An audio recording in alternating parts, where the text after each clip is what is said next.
Hi, folks. I'm Jamie Hiles. I'm Lydia Judy. I'm the peace dude, Derek. Derek was just explaining to us how old he is a second ago, guys. What? He was, and now we know because he's the peace dude. Peace dude. That is, Peace dude. that's one of the most wild things I've ever heard. This is Screen Bloody Movies, the podcast where we review horror each week. We go over the horror news, and Derek comes up with the worst nicknames humanly possible. The peace dude. And it's apropos of nothing. It's like nonsensical. No, it's I feel like it's the perfect description of how I am as a human being. Okay, I like that. I get it now. Yeah. I thought you were being Chuck Woolery. I'll be back in 2 and 2. That's an old poll for you old heads out there. Chuck Woolery. See, Lydia, I could be that old, but I am not.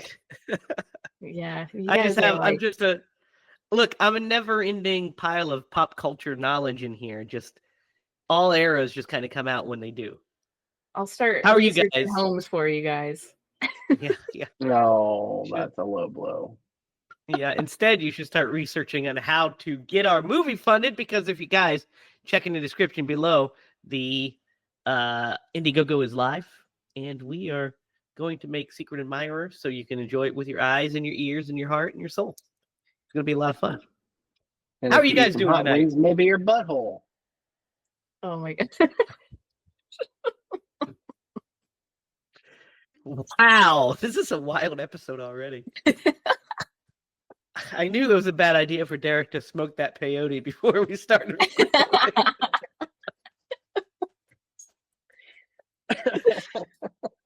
Good Lord. So, guys, we're here tonight because we have a film that we're going to discuss from our patron saint, the Lord of our show and of our lives, John Carpenter, with his 1988 classic sci-fi film, They Live. But before we get into that, I have a little bit of horror news I want to talk to you guys about. You down? Always. Let's Like do Chinatown. it. Okay, here we go. I think you guys are both going to be excited about this news. So we know that this year we have a new Fear Street coming, right? We talked about it already. The Prom Queen, remember that? Mm-hmm. Well, according to R.L. Stine, in an interview with THR, he says that they are planning is underway on 3 more Fear Street movies. We don't know which ones. He says that the writers are working, so he's got his fingers crossed. I mean, there's 50 novels of these Fear Street movies, so there could be tons of them. But what do you guys think? You want more Fear Street? Absolutely. Yeah, I really enjoyed those movies. They were pretty excellent, so I'm down. Yeah, as long as it's on par with those, which we have to get into one of these days. We have to hit those up. Those are pretty solid. We have to decide how we want to do it. If we want to do it just movie by movie or as a whole. I'm guessing movie by movie, probably. We'll cross that bridge. I'm excited too. I think the Fear Street as a concept is fun. And it's cool because it's like, more like it's R-rated and stuff, but it still has like that kind of fun. And and then at the same time we're having the Goosebumps, new season coming out with David Schwimmer, and that should be a lot of fun. So it's a good time for R.L. Stine these days. Dude, I can't wait till Clark gets a little bit older and he can get into those books. The Goosebumps books were freaking legit when I was a kid. I remember what channel those. did the show air on? Wasn't it Fox? Channel 4. I don't know. You think everything's on Channel 4, Derek? I think it was on the WB. It might have been Fox. I think it was Fox. Let's see. I'll check it real fast. Just The since we were Goose, talking about channels and stuff earlier. it aired on Fox Kids in the U.S. Yep. Fox Fox Kids. Kids. Nice. Yep. All right. And then YTV in Canada, where it originated. So it was a great show. I used to love that. But I mean, the books I used to love. I just collect those. I wish I still had them. I have a huge collection. Oh, not on this camera, but behind me. Oh, yeah. There. Yeah, I used to have quite a bit, and read several of them. I used to love it. Monster Blood, and Don't Go Monster in the Blood was so Basement, good. and Night of the Living Dummy. Yeah, great stuff. The All right, Barking guys. Ghost. Yeah, it's a good one. The Mask one's great too. So guys, I got a little bit 28 years later news for you. So do you remember a couple a couple of weeks ago when the trailer for this movie dropped, right? And all of the speculation was there was a zombified Jim in it. Remember this? Mm-hmm. And how devastated everybody was. We debunked it, I'm pretty Oh, sure, yeah. right? We did debunk it. They debunked it. Well, here's some further proof is Cillian Murphy is not returning in the first film of the trilogy. Oh. Empire Magazine confirmed that he won't appear at all in the upcoming first entry. But he will return. He is executive producer on these. And we've seen him on set, I do believe. But Andrew McDonald told Empire that he's hopeful for Murphy's return. On this, we wanted him to be involved, and he wanted to be involved. He's not in the first film, but I'm hoping there will be some Jim somewhere along the line. He's involved at the moment as executive producer, and I would hope we can work with him in some way in the future in the trilogy. So, we're not going to get Jim in this, but Cillian Murphy is producing the movie. So I'm sure we'll see him in the sequel. They might even be ribbing us, and he might appear at the end of the first movie. Mm-hmm. You know what I mean? Who knows? I'm excited for 28 years later. I mean, right? Yeah. Yep. It's going to be good. Good. I mean, I love all movies that are shot on iPhones, including the prequel to Secret Admirer, which you can watch on this YouTube channel right now. It's a natural plug. It was fun. Guys, Kevin Williamson has confirmed that filming has began on Scream 7. So we are underway. He posted on Instagram about it, saying, "I'm not supposed to post about Scream, and I hope Spyglass and Paramount will forgive me, but when you have one of the best days of your life, it's really hard to keep it to yourself. What an extraordinary day I had working with an amazing and talented cast and crew. They brought their A game and had my back every step of the way. I'm so very grateful for this opportunity, and to Wes Craven, who was on my mind through it all. The profound impact he has had on my life and career is endless. What a day I can't wait for tomorrow," which is super fucking sweet. Yeah. He's right. Wes Craven, broke him. He has a career thanks to Wes Craven, pretty much. And who was that? Kevin Williamson, the writer of the original Scream movies, and then the director of the new Scream movie. Yeah. Mm-hmm. So yeah, sounds like he's excited. I mean, this is his first time directing a Scream movie. I think it's only his second directorial credit after teaching Miss Tingle. What do you guys think? You excited about his energy? Yeah, it sounds very promising. That's always good. I mean, I'm happy for him after all that. That's really cool that he's just there for it. He's proud. Yeah. Yeah, It sounds like the cast and him are getting along, so that's always good. Yep, movies. and the fact that he gave as much props to Wes Craven as he did is pretty awesome too. Yeah. I mean, he wrote Scream by himself, but Scream wouldn't have been Scream without Wes Craven. Yep. So That's awesome. I can't wait. Exciting news. And then finally, guys, this last bit of news kind of ties into what we went and saw last weekend, which was Nosferatu. Only because it involves Bill Skarsgård, which that video will be up by the time this is airing. So watch that. Our flash reaction to Nosferatu. It's right here. So, guys, welcome to Derry, the Pennywise show that is coming out, right? Oh yeah. It's been announced that it's planned for 3 seasons, which with each season taking place in 3 distinct eras. I love that. Interesting. I A little love bit it. like Fear That's gonna Street. be. Yeah, I was gonna say. So it says, "Welcome to Derry." Will, I mean, that all obviously depends on how successful the first season is, but I'm assuming it's going to be successful. It's a, Stephen King's It on HBO, Yes. with Andy my Muschietti and starring Bill Skarsgård as Pennywise. I think we're fucking good. But yeah, it says it starts off in 1962, leading up to the events of It Chapter 1. And so they're saying that we are basing the 3 seasons of this series on each of these catastrophic events. So basically, it's a story based on the interludes of the book. The interludes are basically chapters that reflect Mike Hanlon's research. These fragments of this research for 27 years, it's the guy trying to figure out what it is, what did it, who saw it, and all that stuff.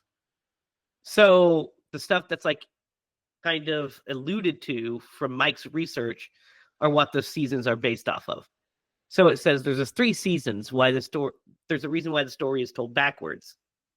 So the first season is 1962, second season is 1935, and the third season is 1908. I love it. How's that sound to you guys? I cannot I'm here wait. for it. Sounds incredible, right? Yes. Yeah, Yes, I'm please. down. Yes, I am down. So that's all the horror news we have, but that's the most exciting. I can't wait for that airs this year. That's going to be appointment viewing for me. I'm going to definitely watch that probably each week. Yes. Mm-hmm. I mean, HBO Max does great original series, so I'm pumped. Oh my Man, you know what? gosh. I was very disappointed that Perry Mason only got canceled after 2 seasons because that show was so good. Ugh. If you're into film noir, you should check out Perry Mason. It's excellent. Was that on, All right, was that on guys. HBO? Yeah, it was HBO. Yeah. It aired during the pandemic is when the first season dropped. And I watched it during the pandemic, and it was freaking incredible. Also hard to watch because it was super depressing. Yeah. But, it is what it is. All right, guys. Picture it. It's 1988. You look up on the silver screen and you see, John Carpenter has a new movie coming out. What is this? It's called They Live. Wonder what this could be about. And then you watch the movie and your eyeballs are filled with the glorious image of Rowdy Piper walking in the frame, and your heart explodes with pure awesomeness. That is probably what occurred in 1988, I would imagine, because this film opened at number 1 and then kind of dropped off. But guys, They Live. Is this either of your guys' first time watching They Live? No. Nope. Having said that, what's your guys' memories of They Live before this watch? I You remember watching it for the first time? I cannot remember watching it for the first time. I don't remember when I watched it for the first time. Not too terribly long ago, I don't think. Oh, okay. Like Early this 90s one for had me. escaped me Yeah. for a long time. But I had definitely heard of it, like just existing. Yeah. A lot of like very iconic lines in this one and imagery. Yes. Oh man. Yep. Definitely. Derek, do you remember the first time you watched this? No. I watched this. It had to be early 90s. I can tell you that. It was probably on Channel 4 at some point. And I remember watching the presidential address. It was on Channel 4. but no, I remember watching this as a young kid, and you don't you don't really get what it's, not that you don't get what it's about, but like the message behind the movie. You don't, It just, you don't it's get over the your head. underlying, yeah, absolutely. The Yeah, actual so. significance of the meaning of the movie. Correct. Well, yeah. I mean, how like on the nose outside of the interdimensional beings is that message today? Yeah. Very. So I kind of remember my first time seeing this. Kind of. I think. I mean, I know when I was younger I saw snippets of it, but I think the first time I actually sat down and watched this movie from start to finish was on Joe Bob on Monster Vision. I think that's the first time I watched They Live from start to finish. So it was in the mid 90s. And I remember watching it and just being like, this movie is awesome. This is a cool movie. And, had, of course, throughout the years I'd seen it, and then had the DVD of it back in the day. And then when it came out on Blu-ray, I need to upgrade it to 4K still, but I have the Shout Factory Blu-ray and it looks incredible and has great special features. John Carpenter and Roddy Piper do commentary for it. It's great stuff. But yeah, I've lived with They Live for a long time, and it's become a more frequent, as I got older, it became more of a frequent watch. At post high school, it became like definitely a more frequent watch because you find new things kind of in it each time. It's just the setup is very solid, and the execution is a lot of fun. So it's a lot of fun to get to where we get to. So let's start with that. Let's start with our main character, who we don't know his name. He's not named. He's Nada. That's his name. Nada. He has no name. Yeah. Roddy Piper. What do you guys think of Nada first as a character in Roddy Piper's portrayal of Nada? Dude, this character, I was like, you see him just like walking and like popping his collar with the backpack. And I was like, it is like painful to be that cool. Isn't it? Yeah, it hurts. No, he really is. And the whole time I kept thinking, man, he's an alien too, because you can definitely tell he's from Canada. But yeah. I'm kidding. But no, he's a drifter. Comes into town just wanting to live the American dream and, find a job and, and he kicks some ass. But no, he's definitely like a personification of cool. The working man. Yeah. Yeah. No, that's the thing. Roddy Piper brings like this gruffness, this kind of like weathered everyman to the role but he's also just unbelievably cool. So he brings like an unreal amount of coolness to it. Yeah. And oh, by the way, also, he's jacked as fuck. Yeah. The scene where when he first gets the job at the construction site and he has his shirt off and I was like, God damn, Roddy was in great shape in 1988. He was not playing around. It was Truly. That was peak wrestling. That was peak wrestling, Roddy. Yeah, he's great in this role. He brings like the like surprise and wonder of seeing all this stuff, the paranoia of a little bit, and then the sardonic humor and the kind of quippiness and the just cooler than the other side of the pillow bit. He's not afraid to be goofy, which I think is really important because the plot is in and of itself inherently kind of goofy. So he's not afraid to play with that tone with some of his one-liners and, the way he trips over different things and and he trips a couple different times, and and that sort of stuff, like, kind of, I think, humanizes him a little bit and lets us know that he's in on the ride that we're going on. He knows. Keith David, as his partner Frank, is also too fucking cool to live. Dude, I love him. I just love him so much. He's the coolest. Isn't he? Yeah. He's so cool. He's so cool. What do you think, Derek? Oh, I agree. And when did The Thing come out? The Thing came out in 1982.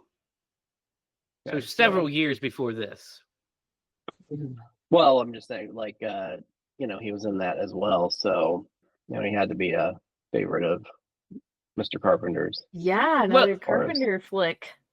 Yes, so that's where he got the that's why he cast him. He had a great time working. He had a good time working with him on The Thing.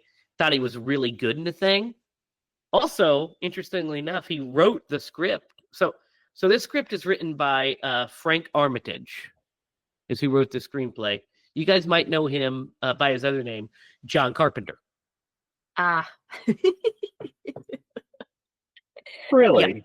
Yeah. Yes. That. So in the 80s, after Christine, Prince of Darkness has it. A lot of Carpenter movies, he started using like fake names for different things, right? So like, obviously it's always directed by John Carpenter and music by John Carpenter, but like, he would edit most of his movies, but he would use an alias for the editing.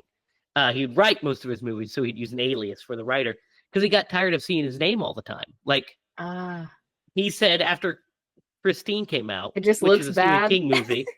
Well, he felt that, like, so after that, like it said, John Carpenter's Christine, or a John Carpenter film, John Carpenter's Christine, music by John Carpenter, edited by John Carpenter, produced by John Carpenter, then again directed by John. And he was like, "Oh my God, what an arrogant son of a bitch!" Yeah. So he started splitting those duties. He still did those jobs, but he would credit fake things. So like, Prince of Darkness is written by Martin Quatermass. Whoa. John Carpenter. And so he used in the editing, he would use a different name, and it was him. So this movie was written by John Carpenter, but based off of a story by George Nada called 8 o'clock in the morning. Short story in the 60s. But what I was going to say is when he wrote this movie, he wrote it with Kurt Russell in mind to play Nada. Of course. But then he's like, maybe I should get somebody else to play. Kurt Russell's been in like fucking 5 of my movies.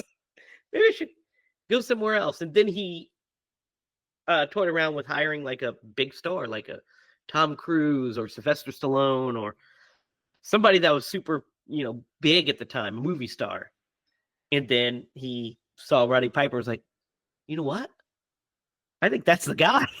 I think that's the guy. And I do not think he made a wrong. I don't think that was a wrong decision. I think that was the right casting choice. Yeah. Yeah, I think he did a good job. I mean, look, Kurt Russell would have fucking crushed this part. There's no question about it. He would have crushed it. But Roddy Piper is so good in this. It just can't be overstated how good he is. So our setup here is him rolling into town and seeing like some funky stuff going on at the church at this homeless shelter that he's kind of staying at. And there's some weird stuff. What do you guys think of those homeless shelter scenes? Like the homeless community scenes? What do you mean? Like, honestly, it's quite amazing, like how much, I mean, outside of, like I said, the interdimensional beings and stuff like that, it's really kind of eerie how well this movie parallels kind of what's going on today, which it adds to like how well the story was was made. But like those homeless camps essentially is what that Yeah. is. Yeah. And like that community, like the cool thing about Roddy's character is he's a watcher, right? Yeah. Meaning that he sits back like kind of and looks at the world. You know what I mean? And it's like, okay, well, what's going on around me? Where a lot of the people they're not doing that. They're just like living in the moment and doing, you know what I mean? That's pretty cool. It adds a dimension to his character.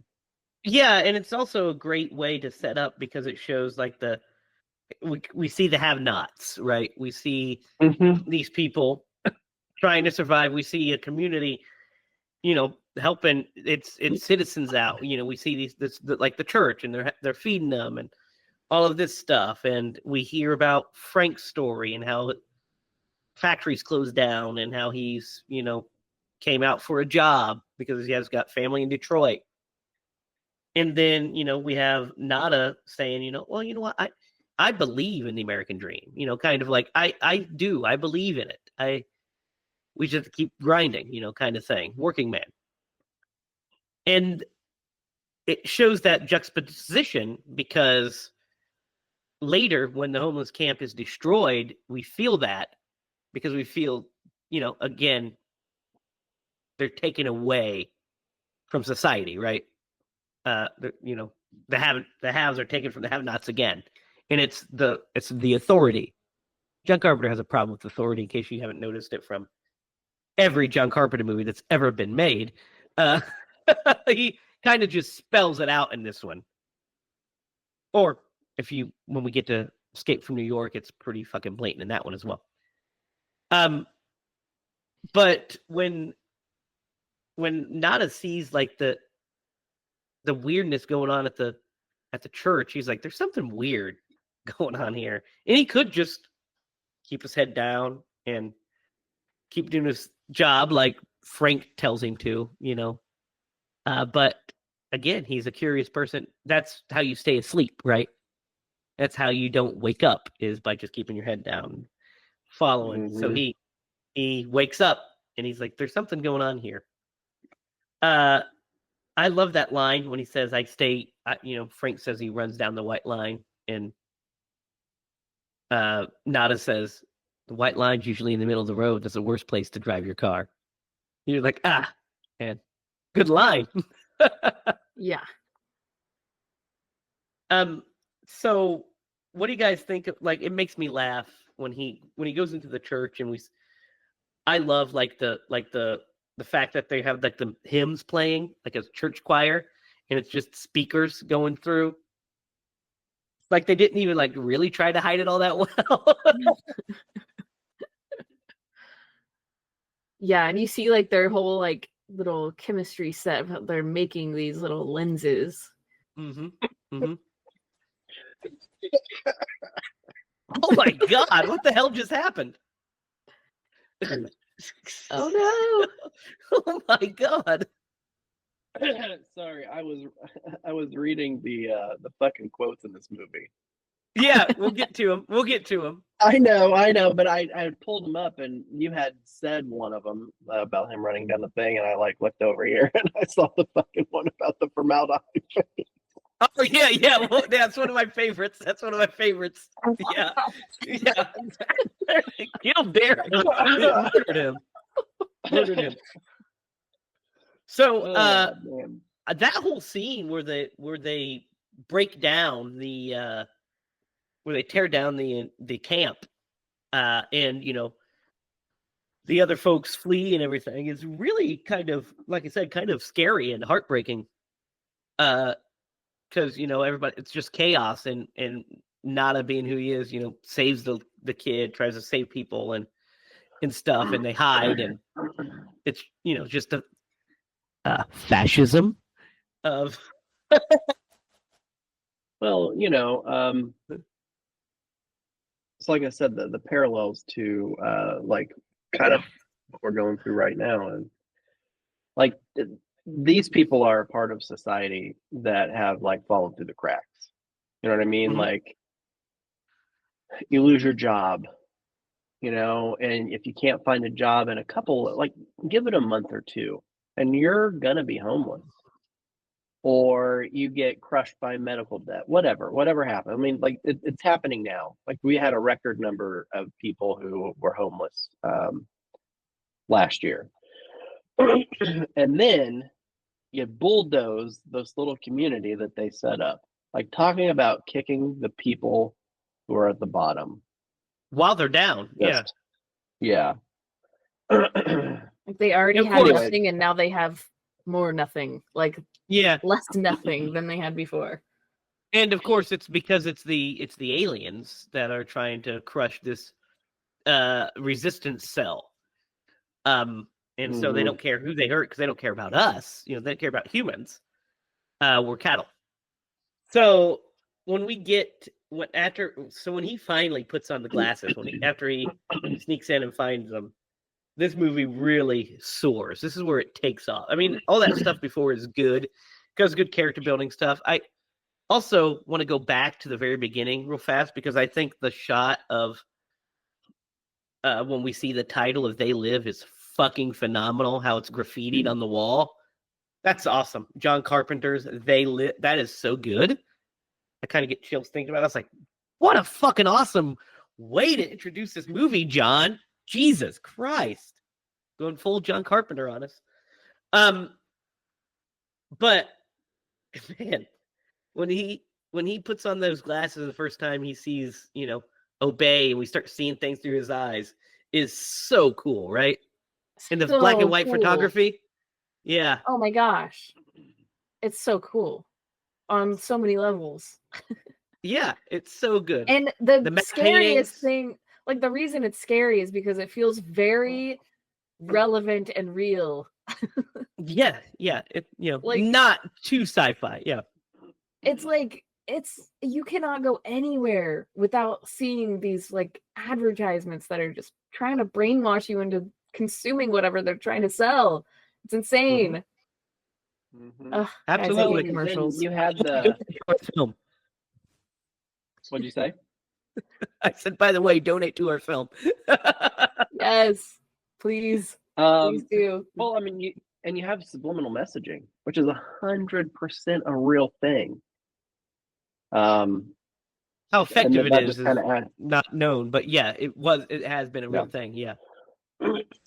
And so he puts those glasses on, and it's literally like it's the physical representation of the veil being lifted. Yep. And when he first sees the alien,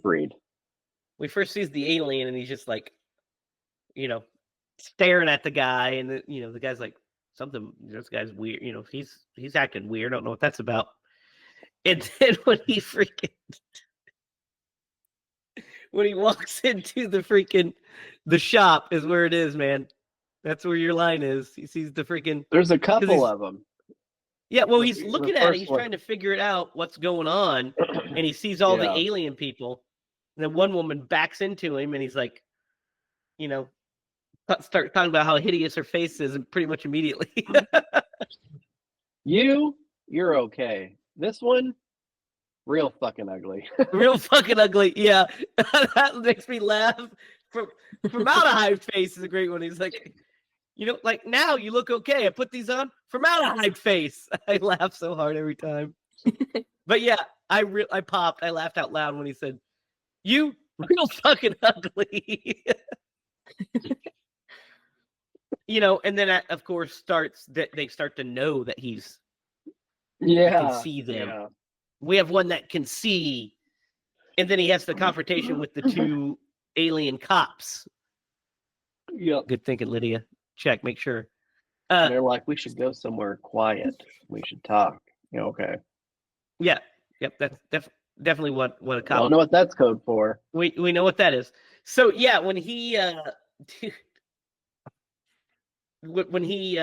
after he fights them and ends up in the bank is really where it is, man. Like, first he says that one woman that's like trying to fix her hair in the window. He's like, that's like putting lipstick on a pig, lady. Oh man. And so when he steals her gun, he goes into the bank. He just goes in there because it's like the nearest building, and there's like that great bit where they think he's robbing them.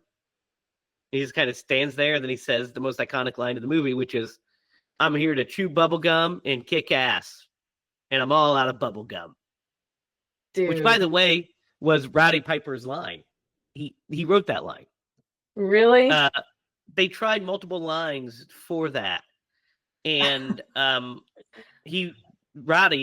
Roddy had a whole notebook of lines that he had for wrestling promos, and he showed him to John Carpenter, and they were reading through them, and they got to that one, and they both were like, "Yeah, this is the one." Like, I think this fits his character and the tone of the movie. I think this is the one. So he says that line, and it became like just iconic because it's such a funny line. It's like so good, Yeah. you know. It works. It just works. Yeah, I have come here to chew bubble gum and kick ass. And I'm all out of I'm all bubble gum. Out of bubble gum. Duke So Nukem good. actually stole that line. Duke Nukem stole that line. Duke Nukem, by the way, Duke Nukem 3D, all of his classic lines are other movies' lines. He also says, "Come get some," which is Ash. And "Give me some sugar, baby," which is also Ash. So, but yeah, great scene. What do you? The action starts to pick up at this point. What do you guys think of the whole shootout scene here and everything? It's so cool. It's so good. It's so scary because like all I can think is like the people who don't know what's happening Right. Just see are this just maniac like shooting up. yes, which is just horribly terrifying. Absolutely. And yeah, so that whole chase happens, and then he lets the human cop go because he doesn't kill any humans. Yeah. So he tells him to beat feet, and the guy, beat the feet.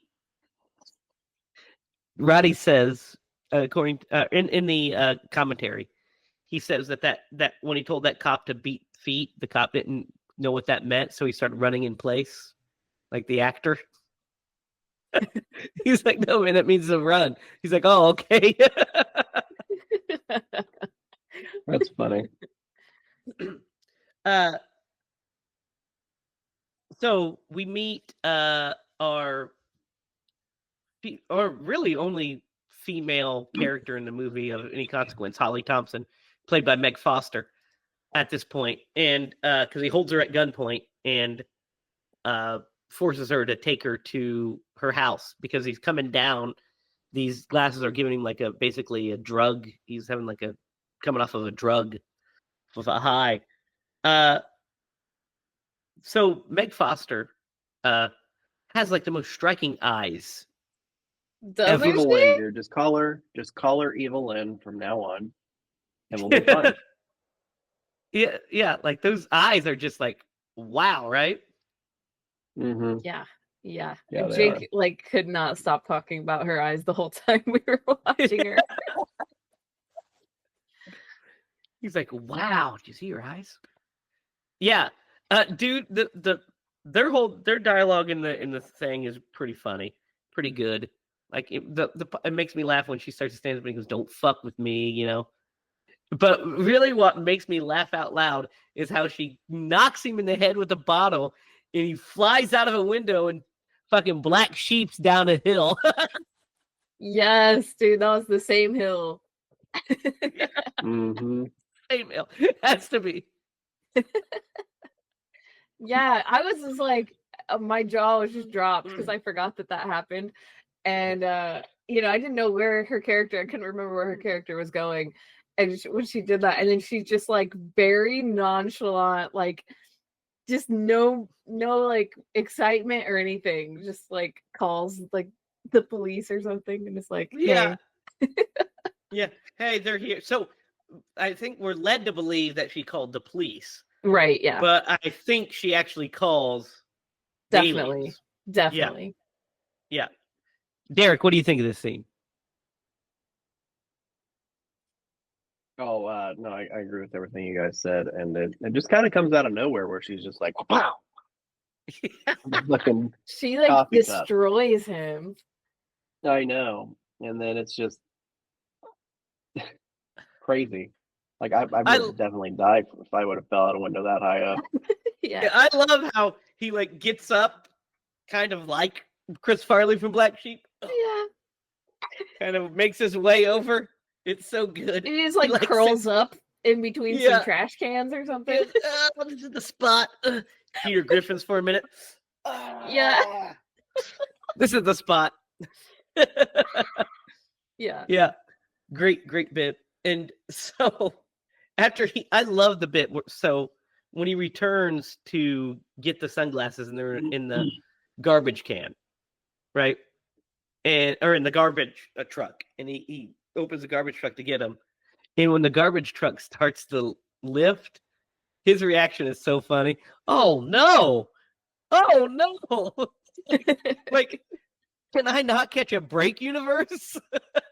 Oh no! Yeah, he just like falls out. No. Yeah. And then, guys, we have the best scene in the movie coming up.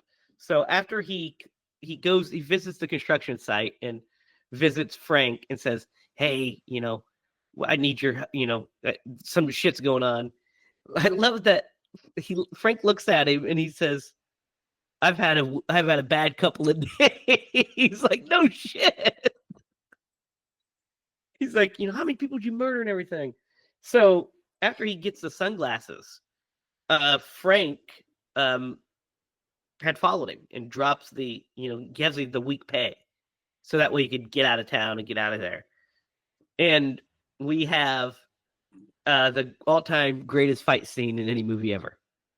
Over Frank needing to put on these sunglasses. The whole fight is because Frank won't put on sunglasses, and it's a 5-minute, 20-second long fight scene about this, and it's fucking glorious, right? It is. Pretty It great. truly is. It's so good. So, guys, this fight scene was supposed to be 30 seconds. Initially, 30 seconds.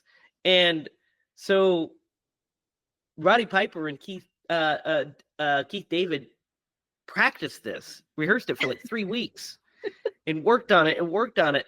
And they showed up with this thing, and John Carpenter's like, "Well, I guess that's what we're doing. I guess we're going to do the full thing. We're going to do all of it. It's not going to be just a little skirmish. We're going to do this," because it just adds to the tone of the movie, the humor of this fucking just insanity. The best bit is when he's on the ground, not on the ground, and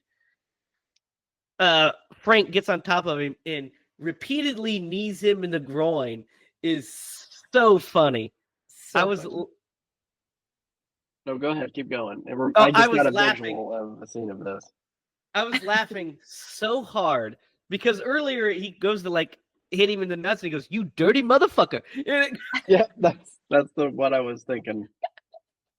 And then all bets are off because he bites his hand, and then the fact that he knees him like 6 times, just wham, and he's like, oh, it's so funny. The fact It is that so funny. The fight should have ended like 3 different times, but each one keeps getting back up. Yeah. The best one, the funniest one is I love when he goes to swing. He has that big 2x4. Yeah. Yeah, and he swings at him and it breaks the window, and he's like, "Oh shit! Oh man, I'm so sorry, man." Yeah. It puts it down, and then he breaks the bottle on accident, and he swings it back to hit him and breaks it. And then he laughs at him. It's so good the way he does it. He's just like, but the end of the fight, after he has him down, not as laying there for a few minutes, then he decides to force his way back up. Frank's over there, bent over, like, trying to, like, and he comes up, and the way he comes up, he turns around and goes, "Ah!" And he just starts fucking popping him in the kidney. It's so funny. He fucking slaps him down. It's like, just put the glasses on his face, Dude, man. And he finally puts it on, and he's like, "Oh, shit." Like, "Oh, okay, we're buddies now." But that is one of the best scenes ever. It's so I love it each time. And each time I know it's coming and I know the bits, but I laugh out loud each time because there's just so fun little to things I watch. find. Yeah, it's well It's so choreographed. fun. Yeah. It feels like these guys are just fighting. It feels like a Yeah. actual like drag down fight, not like martial arts or anything. It's just these two dudes And then throwing each other at around. the point where they're like at the point where they're laughing, and then you're like, oh, they're friends, and that makes it even like 10 times more fun. Yeah. That they're just like Yeah. bonding. Like they're fighting to the death, and it's like somehow Yeah. bonding them even more together. Yeah, it's so good. It's so funny. Man. There's a bit where he gouges gouges his eyes and then slams his head into the concrete like Oh fine. yeah. And you see it because he's bald. Yeah, You the can see the yeah, spot on the back of his contusion. head. Yeah, Ow. That looked awful. it's so funny. And the fact that they immediately afterwards you see him walking down the street side by side and get a hotel room is so funny. Casual. What do you think, Derek? No, I loved it. And if it had been anybody else other than Rowdy, it wouldn't have worked. Not that it wouldn't have worked. I guarantee like his background is what led to them just being like, let's really take this up a notch, man. I'll show you how to make this shit look good. And we'll put on a show. Because that's really that was a wrestling match. I mean, kind of a knockdown, drag out. And then, the next day they're just like, no bruises, really, no swelling. Yeah, they're fine. They're a little discolored, but nothing major. It looked like he had like stuff stuffed in his cheeks to make him look all swollen. Yeah. The swelling goes down. It's fine, dude. Yeah, Keith David was asked about that, and he said that it was one of the most fun he's ever had. He said he never felt safer in anybody else's hands besides Roddy Piper because he was a pro, and he was never in danger. He was always taken care of because Roddy's a pro, and that's the sign of a true pro. But man, so funny.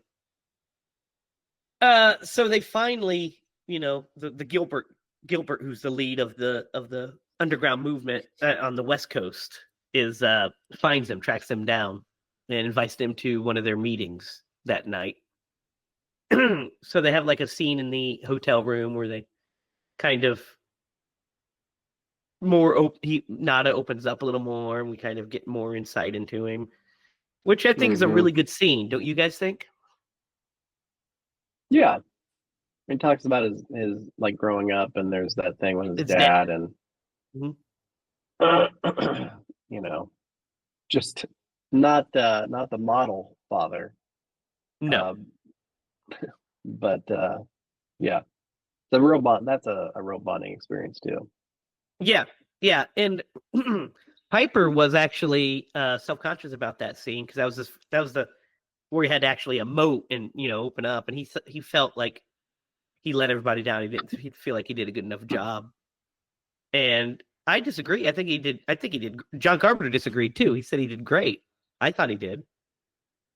He said he was really proud of him for opening up and allowing himself to be vulnerable in that moment. So what do you guys think of the scene at the whole convention where they get the contacts so they can see him at all times now? The contacts were cool. Yes, they are cool. They have less interference. Yes, very practical as far as like if you're making this movie, because now it's way less burdensome. You have to, glasses get knocked off, so it was a good plot point. Yeah. But man, when he sees old Angel Eyes, how you don't come to the conclusion that she's on the other team blows my mind. Well, I mean, I guess we're led to believe, and he is too, I guess, that because the sunglasses are left there. So maybe she put them on and she saw, But I think he just wanted to believe she was like somebody that he, a person that he knew. But yeah, I mean, I can forgive him for not knowing that she's bad at the thing. it's way less when he sees her at the end. Yeah. Because why would she be there? You know what I mean? If she was caught, unless she got away, I guess. But I think this scene is interesting because we kind of find out more about like how they're trying to the resistance is fighting the threat and how they need to break up their signal and how we know that the signal is at one of the TV stations, and at the TV station she works at there's an insider that said it's there, and she lies and says no, it's clean there. It has to be coming from somewhere else, which should have been our first sign, but we don't know that at the time. But the action scene that follows this is pretty great, right? So we get the watch, hands the watch to Frank, and Frank uses the watch, takes it with him, because that way they could hear them and communicate. And what do you guys think of this action scene that follows the shootout? It's really good. Like when they storm the the base. Yeah. Freaking awesome. Yeah. I love it's just insane that they're just like running around with guns everywhere. I know. Did anybody see him reload? No. They don't need to reload in these movies, man. No reloading. That's what I told Jake too. He was like, "You need to pick up those guys' guns." I was like, well, especially with the culture now of people like playing online shooter games, and ammo is such a premium. Every time you walk by a gun, you're like, "Why are you picking it up?" Yeah. No, I love this action scene. It's pure fun. It is fun. And, there's lots of cool explosions, lots of great squib hits. Feels real and visceral. Yeah, feels real and, not artificial and fake. It's just feels good. It feels good. Does. Yeah. It feels weighty. And, we see all of our lead characters except for our heroes basically gunned down. Gilbert's gunned down. The family's gunned down.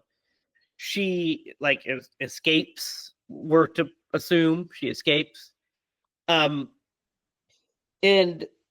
then they're cornered in the alley, and they create the thing that makes them disappear. It's a hole that appears in the ground for them to drop into their base, which is pretty cool, right? It's fun. That is really cool. Well, because we've already seen that they have advanced technology, because the one guy completely teleported. Right. And then the drones that they had flying around. Yep. So, yeah, it was really cool to see that little portal open up and they just jump through it. Yeah. And it's fun that there's a countdown that they have to get through. And so when we're at this, I'm scratching my leg. Oh, okay. That make me like. Yeah, you were like right in. Yeah, it's hilarious. Anyway, yes, so this third act is pretty fun, pretty strong. So we're introduced to one of the homeless people from earlier in the movie. We find out that he's joined ranks with the aliens, because that's what a lot of people have been doing. They've been, joining. They join him so they get the promotion, they get the bank account, and so he's just like living high on the hog, wearing like a tuxedo, drinking wine. He's super excited to show his buddies around, because he's like, "Oh yeah, let me show you how all of it's about." Blah blah. And so he shows them how they how they move off planet, how they get on planet. We see all this kind of stuff.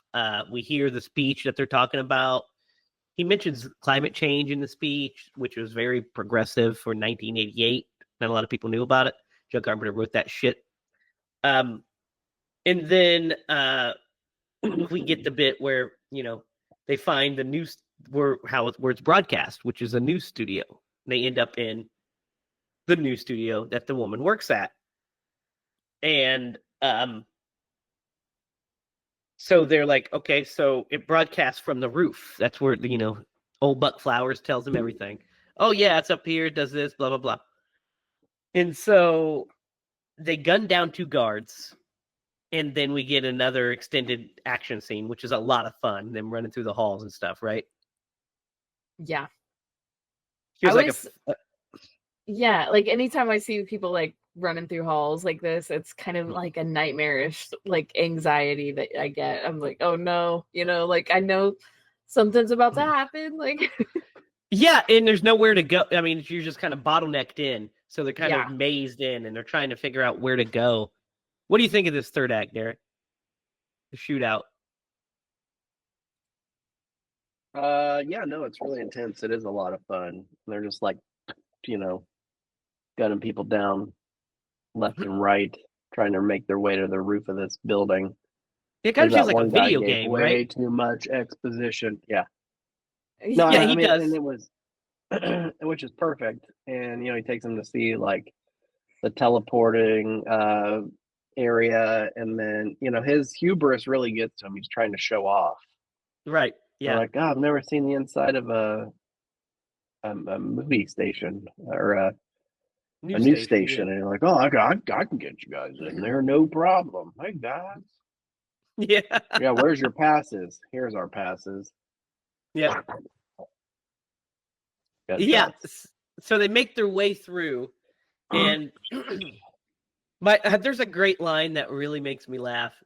They're trying to head to the elevators, and they get cut off by the guards, and they cut into the stairway.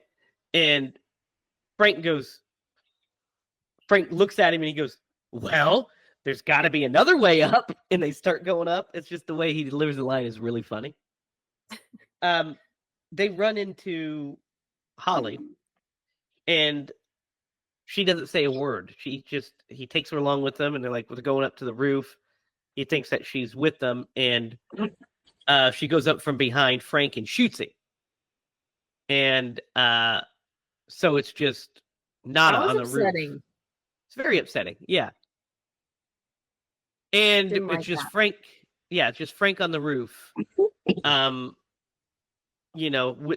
at the satellite dish. Yeah, which looks like a satellite dish with your glasses off, but with the glasses on, it's this big, like, monstrosity that's broadcasted. Basically, is keeping everything in check. That's why we don't see them. And Holly, shows up, points a gun at him, basically, and says, just come with, there is no Frank, and just come down with me. We can get through this kind of thing. And he drops the gun, and he has one hidden in his sleeve, and he guns her down. Just guns her down. That's the only human he kills, is her. Because he's like, fuck you. And then says, fuck it. and shoots it, knowing he's gonna get gunned down. But he's going to expose them and save the world in the process. So he does, and then he looks up at the helicopter and flips him the bird. And all of the things go off, and we get this great montage of people seeing the aliens for the first. The funniest the last one's the funniest, but there's a great bit where when we see the news broadcast, and one of the cameraman goes, "Debbie looks like shit." Yeah. Fucking kills me. And Yeah. then at the there's a woman having sex with a guy at the very end, the last shot, and Yeah. she's having sex with him and sees it on the TV, on and then the looks TV. down and sees that he's an alien, and he goes, "Hey babe, why'd you stop?" And it is. What a way to end the movie. What do you guys think of this ending? The It's whole awesome. ending. It's perfect. It's perfect. It's hilarious. It's Pretty good, yeah. oh, can barely hear you, Derek. Oh, sorry, my voice is going out. Yeah. I've been coughing up a lung over here. I know, I heard that. No, it's really perfect. I think the ending, they nailed it. Like, you don't want it to be too serious, right? But you also want to like let the audience know that the good guys won. Yep. And pretty brilliant. Yeah, Who doesn't love that ending? You want to go out on a high, and all your heroes are are dead at the end of the movie. Essentially, all the characters that you met are pretty much dead, and so, or at least severely injured. And so for us to go out like that with showing them exposed, and then not only them being exposed, but to end it on a joke of a woman having sex with an alien and realizing that that's what she's doing, and him just being like, "Hey, why'd you stop?" It's such like a subversive way to end this movie. I think Yeah. I think it could have ended any better. Iconic I mean, cult classic. It could have ended theoretically with him flipping the bird to them. That could have ended it, but the ending we got is so funny, so good. It's so satisfying. It's like that's what we really wanted, was to see like everybody wake up from this. You know? Yeah, we wanted everybody to go woke, I suppose. Yeah, exactly. And so yes, beautiful, perfect. So that's John Carpenter's They Live. What do you guys think?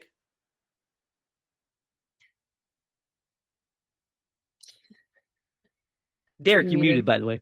Rocks. I know I'm not muted. My voice went out. I think it rocks, man. I think it is it's a great play on society. I think it resonates. Man, I don't know. I didn't grow up in '88 or in that timeline. This movie really resonates in today's society, and that just like blows me away at how you can still draw parallels between that, which could mean that things haven't changed or they got worse. Worse, yeah. I mean, that's the brilliance of someone like John Carpenter. So this movie is, I mean, it's just kick ass. There's no other way to phrase it. It rocks. I would watch this movie every year, and I'm gonna give this movie an 8 because it's just kick ass. Yeah, it is kick ass. I agree. By the way, the movie was written about Reaganomics. In case you didn't catch that, it's definitely a takedown of Reaganomics and its ineffectuality. Lydia, what do you think? Yeah, I just really appreciate this movie. I really do. It's so fun to watch. It's scary. The parallels are scary. I don't know, it makes you think, and I like that. And it's so fun that it just makes me think of John Carpenter and like how cool he is. Yeah, he's just the fucking coolest. Yeah, he really is. I don't know, like there's something about it that it's just so cool. It's so cool. It's like, this is a cool piece of art that we just got to view. Like, love it. I just love it. I'm gonna give it an 8 too. Yeah, They Live rocks. It's awesome. It's a lot of fun. It's not a perfect movie, but it's a perfect of this kind of movie, I think. Of the B movie, what it wanted to be, what I was shooting for, it nailed the tone, it nails the acting, the action's great, the direction, of course, is next level. The music, we haven't talked about it yet, and it fucking rocks. This blues soundtrack is so good. And I mean, that's part of what makes Nada so cool. But the first time you see him and that fucking blues kicking off, you're like, that's a cool motherfucker. Yep. Yeah. Yep. And we didn't talk about the makeup, like of the alien. Of the aliens, which is also great. A great design. What a cool design. It's a unique design. It's like very B movie though, like very like 50s sci-fi. Exactly. Cheesy almost, but it works so well. Yeah, he wanted them to not look too technological. Yeah. And so he wanted to look like creatures, and they do. It's great. Yeah, I love this movie. I unabashedly love this movie. It's in my top 5 John Carpenter movies, probably. It's just such a fun watch. It's we got some more great Carpenter stuff to get through, but we've already done some great stuff like The Fog and of course John Carpenter's Halloween and The Thing, yeah, which is a Stone Cold 10, or Vampires, which we love, and Ghost of Mars, which we actually all liked. This movie, guys, I've got to give it a 9. I've got to give it a 9. I was gonna give it an 8 too, but the more we talk about it, I'm like, nah, man, this movie fucking rips. There's no fault in the fun of this movie. It's fucking great. So a 9 for me.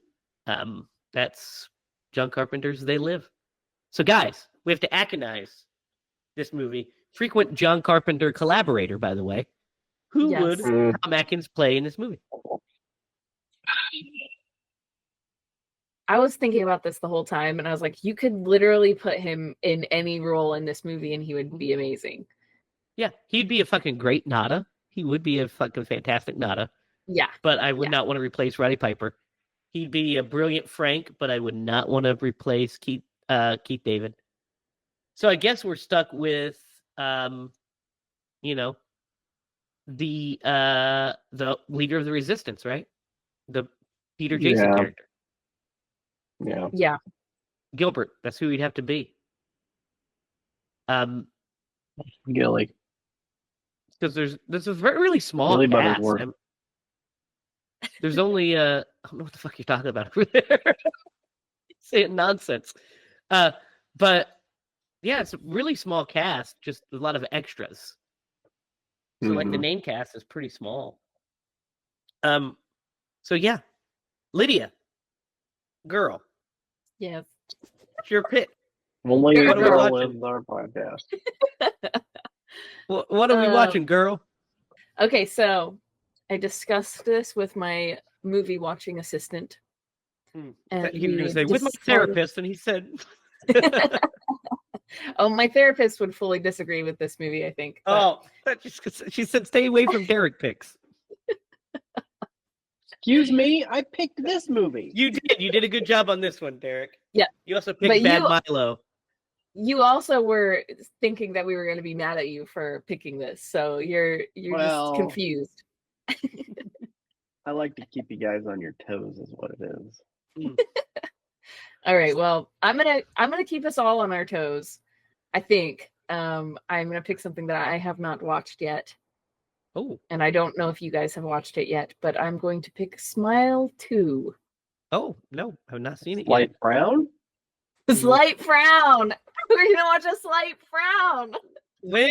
Where is a Slight Frown streaming? Oh, I think it's on Amazon Prime.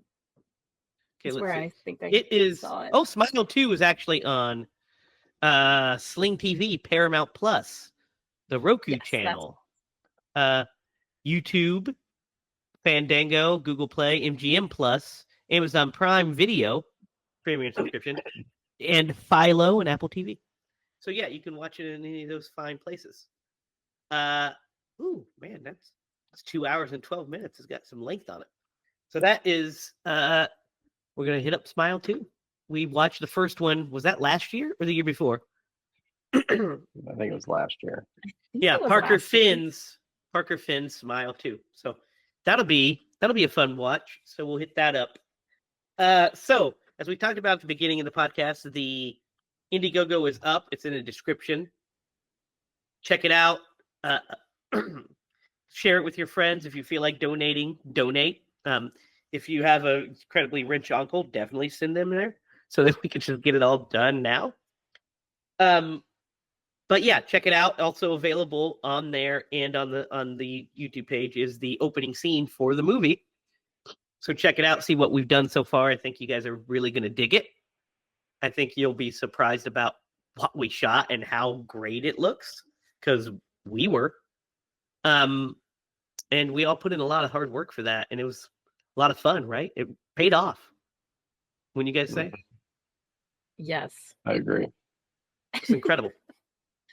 So that wraps up this week's episode of Screen Bloody Movies. So go on down there, check that out. Comment down below on your thoughts on John Carpenter's They Live. Do you love it as much as we do? Because I mean, that's a pretty high 8.889 is a pretty high rating. So let's see what you guys think about it. And is it as fun to you as it is to us? Tell us which Carpenter movie you want us to do next when we do our next Carpenter go around. And suggest some other movies for us to watch. I have one picked that is kind of interesting for next time. Maybe. So see if you can change my mind. So until then, for Derek Lemaster and Lydia Judy, I'm Jamie Hiles. Remember, if you're going to scream bloody movies.